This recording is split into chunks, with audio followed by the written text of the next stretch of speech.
How you doing, everybody? Welcome back for another talk with Jesse.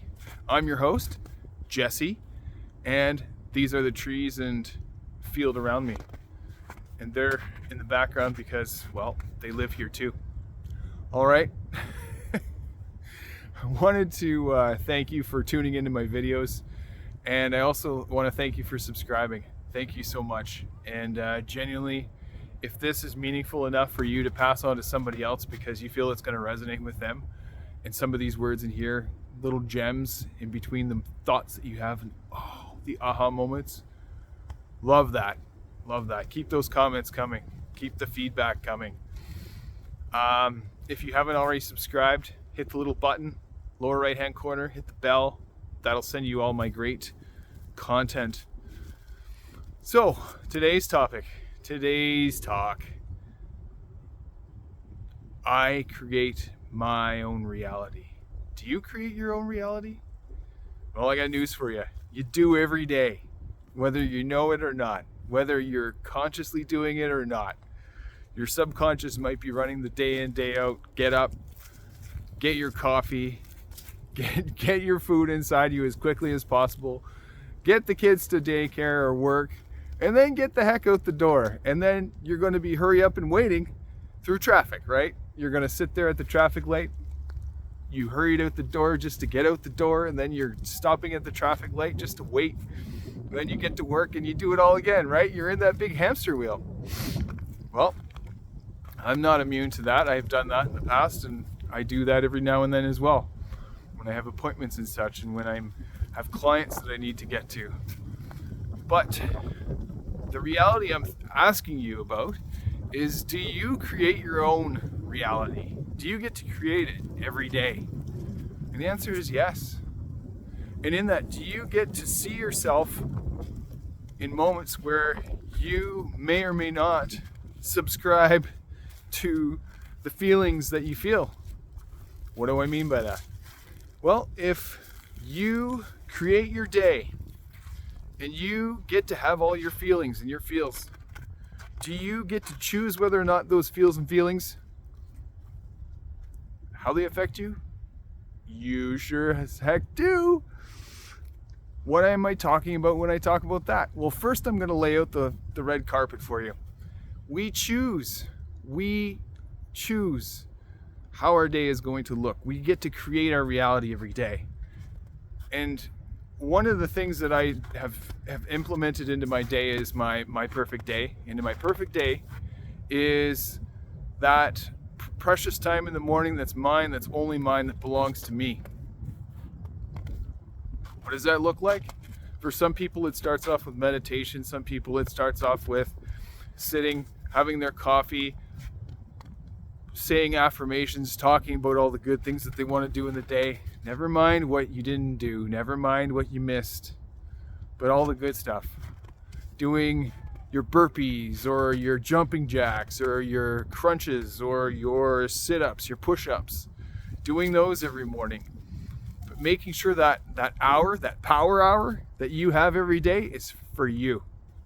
So my day involves a mixture of all those, but it's also the start of my day where it is the most sacred. And every day when you start off with that, you start off, let's use the old saying, start off on the right foot. You have given yourself first, and that's not selfish. Now, the triggers, the things that come up in your day won't be as powerful. Now, when I talk about triggers, let's do it this way. As the people's displeaser calls them, he says, if you start to watch yourself, you start to react, you make the decision on who and what you get to feel, or you make the decision on how you react, and how you do that is important. Now, many of you might say, well, okay, Jesse, every day there's somebody in my office, they come into my office and they say something and it sets me off. Or they stay in my office and they're in too long. Or there's somebody in traffic. Or there is a There's always this one car that comes out just before I do, before I get out of my driveway and on my street. There's always going to be those things in your life. What used to trigger me was my inability to be able to come out of an anger for at least an hour to 2 hours, and sometimes an entire day. But it could have been, it used to be that somebody would say something to me and I would go, that kind of hurt, that cut me deep, what was that? And it was never me, but it was something somebody would have said to me, and it would have been something at work. And I'm going to tell you, if you work in oil and gas or you work in another industry, you've got to have, especially politics, you've got to have the skin of a rhino. You got to have thick skin. But I'm not talking about that in a way where you've got to toughen up. I'm talking about it in a way where you need to be right with you. And those things might be an uncomfortable truth where you have to make a decision on whether or not that's going to affect you or not. Because the reality of it is, you either let it bother you, quite literally, like I used to. I used to let it bother me. I used to let it bother me so much that it would make me feel sick, and that I didn't want to eat, or I would binge eat and I would eat too much more because it was a distraction of how I should be dealing with the feelings that I was having. Or I'd be going out and I'd be drinking, partying. You get to make that decision on how you react. And if you start off with your day perfect, you start off with that perfect day, it's going to affect you less. You get out the door, you go, oh, wow, that wasn't so bad. So if something triggers you, one of the things that the people's displeaser says is, why is it always that a trigger is something that's an inconvenience or uncomfortable or something that's bad? Why is it that it was something somebody said, or it was, for him, it was a cigarette, or he needed some nicotine, or it was choosing to have words with somebody, or it was having an extra piece of whatever it was for dessert? I mean, if it made you feel that way, then you get to reframe it if you want to. But before you get to that point, and it's a trigger for you, why aren't the good things triggers as well? Well, Jesse, triggers are usually the bad things and they have a negative connotation.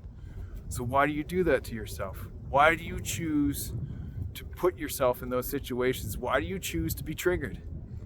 Why not replace the word trigger with, as the people's displeaser calls it, and I would call it too, I choose to. I make that choice. I make that choice of whether or not I am going to go drinking, eat an extra piece of dessert, pie, cake, whatever.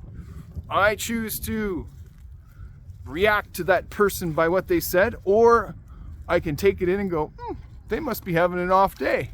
I wonder how I can help them. Or I might be able to help them by going away. Something to think about. So if you are reacting in a certain way where you feel that this is affecting you, ask yourself why this is affecting you, and ask yourself why you're still letting it happen. Now, I'm perfect in getting perfecter, but I'm not going to say that this is 100% for me every time, because there will be things that people will say to me online, and there have been. And I've been in various conversations that have gotten me into the realm of the poop. But I got to make the choice on whether or not I was going to let that bother me for the time that it took to unravel it and get rid of it. I made that choice. I made that choice to say those things in that conversation, which made myself feel that way. Do you get what I'm saying here? Why not be more concise and say something that's 5 words or less if you're in a conversation online than not? And also, Why are you letting yourself be bothered by someone on social media that has no idea who you are? None. But yet, it is so personal and so deep that you let yourself get angry. And it's not them, but it is the trigger. And if it was a trigger, then it's something they choose to do. And if it was something you choose to do, very quickly, you're going to see that's uncomfortable, because if you are making those choices to be triggered, you're probably going to really quick deny it, come to terms with it, and choose not to do those things anymore, because you know yourself better and you're getting better at it every time. Well, from this side of my camera to yours, I wish you the best day. And I chose to say the words that I did for you today because I love you guys and I want you to succeed.